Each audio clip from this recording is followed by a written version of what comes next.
What's good, Kane family? Your boy Jim Catcher back once again with another edition of Football Mondays, man. I apologize for taking some time off from my channel. I had tragedy struck in my family, so I was just taking some time off so I could get my mental right and I could be able to deliver great content for you guys, especially about them Canes, baby. And then we also still have the NFL season upcoming. Well, I'm gonna get into that in my following videos, but this video right here is gonna be a recap of Saturday night's game where we played Florida Gators. We lost 24-20, which we could have came out with the win, but we had a lot of mental mistakes and a lot going on. But let's get right into it. Jarren Williams, just to start off, because I have people in my Facebook groups that I'm in and people online saying we need a new quarterback, this, that, and the third. No, Jarren Williams is our general leading moving forward because he was efficient throughout the entire game. He was 19 for 30 through 214 yards and a touchdown. Only thing I would critique about his game is when he's running the ball, he needed to have a little bit more vision. And I'm looking at it from a coach's point of view. So I take pride into each and every play that I watched during the game. But we jumped out the gate aggressive on offense, and which I love because we didn't see that prior with Mark Richt, and for Dan Enos and Manny Diaz to come out there and put on display and run the ball down. Not run the ball down the field. Be aggressive down the field with trickery plays to open the game with KJ Osborne and different things that we was doing. Delivering the ball to Brevin Jordan and everything. It was great. It was great to see because we haven't seen that in so long. Another thing that I would like to touch base on is we gotta sustain drives, man. We really need to sustain drives. We was not efficient on third downs. We was 2 for 13. That is horrible. I'm not sure the percentage, but I know that that is horrible. I know that's less than 5%, maybe. I'm not a math major, but I know that's probably less than 5%. And then we was 0 for 2 on fourth downs. So we have to sustain drives and keep our defense fresh if we want to be able to progress throughout the season and be the prominent team how we're promising to be. Nothing we need to clean up that I was watching. The penalties.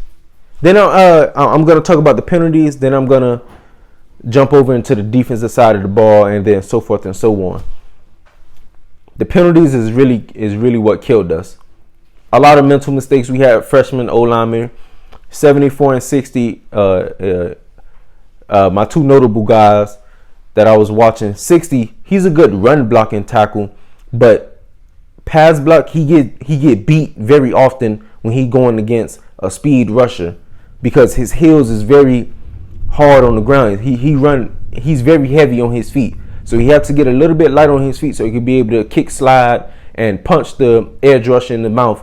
And then we had 74 with so many false starts that I was about to kick my TV because he was pissing me off the entire game, man. Because there wasn't no need for it to be in the third quarter, the fourth quarter, you still getting false start penalties. I can understand if you're a freshman, so I expect first drive, first 2-3 drives, get the jitters about you, but not third, fourth quarter. We have to do a better job at that, clean that up, and if we can cut back on the penalties, we would be good.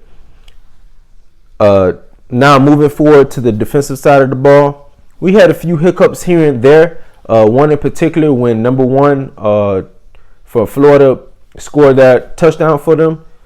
When the receiver blocked Bandy out, and then he had another receiver. The receiver downfield was blocking. I forgot who he was blocking, but he was blocking somebody. 26 coming at an angle. All 26 had to do was break down and wrap instead of trying to throw his body. If he break down and wrap, he secured tackle. And now we give our defense a chance to set up, and we do what our defense is known to do, and that's force turnovers, which we have 4 of them, and that's force turnovers and get the ball back to our offense.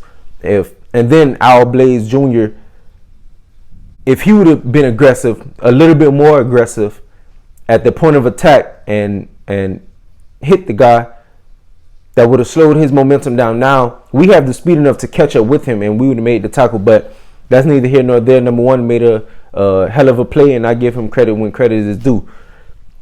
But once we settled down and we started playing hurricane defense, it was on and popping there. Turnover chain came out. Quarterman Ward, Patchman Ward. So we was doing some great things, but what really turned the momentum around was Jeff Thomas' muff punt. That muff punt right there, that really changed the game. That really, I seen it really change the game and momentum.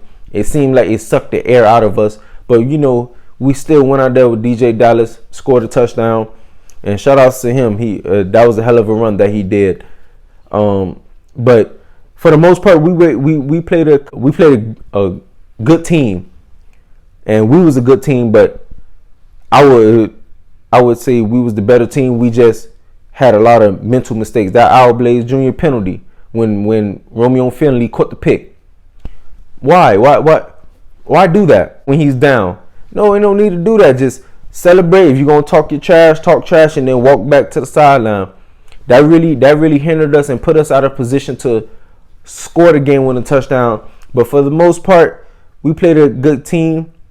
And by the way, shout out to my boy Zay, because he gave me something to really think about, and he made a lot of sense.